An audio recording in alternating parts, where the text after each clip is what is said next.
So I'm just doing something new.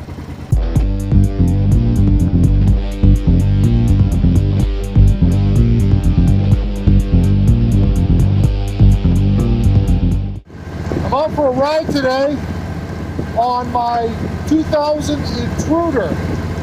I've been working on this thing for about a month and a half, and it's at the point now where I have ridden it before, but it would quit on me. Lights started flickering, and the bike started to stutter and then backfire, and then everything went out. But it always started back up. As I say, it got me home. And I think I found the problem. I'm taking it for a ride today. I'll take it for a longer ride on Friday, just to make sure everything's running all right and that it doesn't quit on me again. Stupid little electrical problem, but those are always the toughest ones to figure out and find. So I ordered one off of Amazon, not an OEM.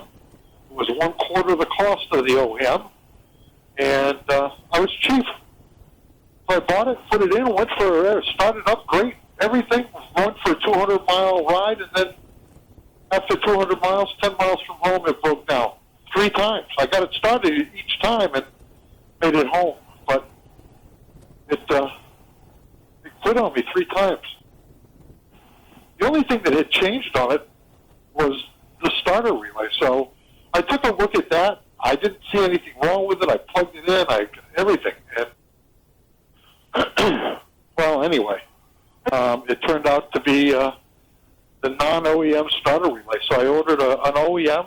Everything clicked in tight, and I haven't had a problem ever since. I really should have not been cheap to begin with. So no big deal. Lesson learned.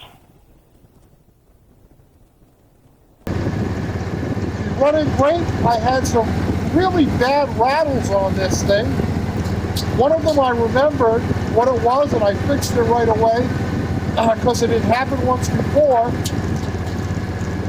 But the other one I noticed yesterday turned out to be the flange on the rear exhaust.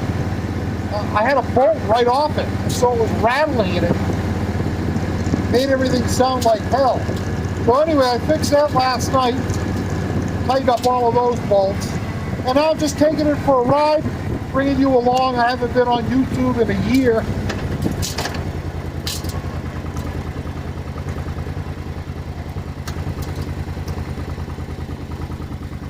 I don't know if you can hear the engine. It's sweet. She sounds sweet. Not a Harley Davidson, but it's a Big B twin, and there's nothing like that sound, is there?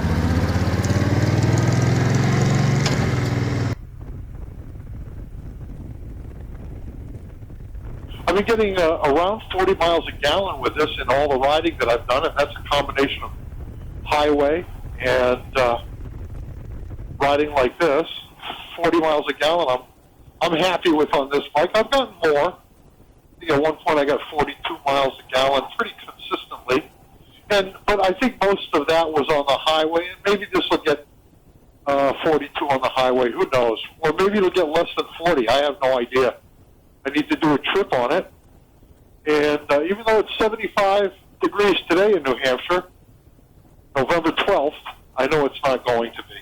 So I don't know how much more riding I'm going to be doing, although in past years I've ridden right up until Thanksgiving or a little bit after, and but I can tell you that this 75 today, which is Sunday, I'm sorry, it's Saturday today, 75 degrees, and we're forecast to have some snow on Wednesday. So it's New England.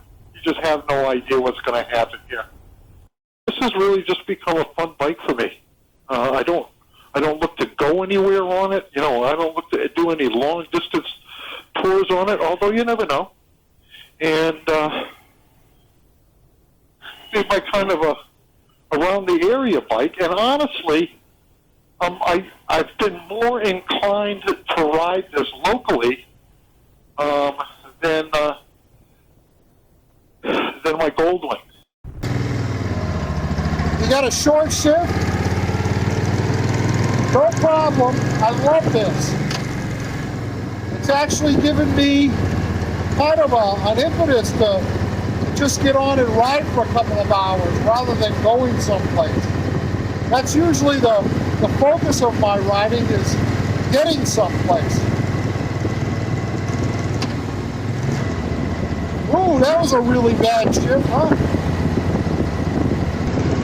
Nothing like a big beat wind, the sound of a big beat wind to kind of slow down your heart rate a little bit, you know?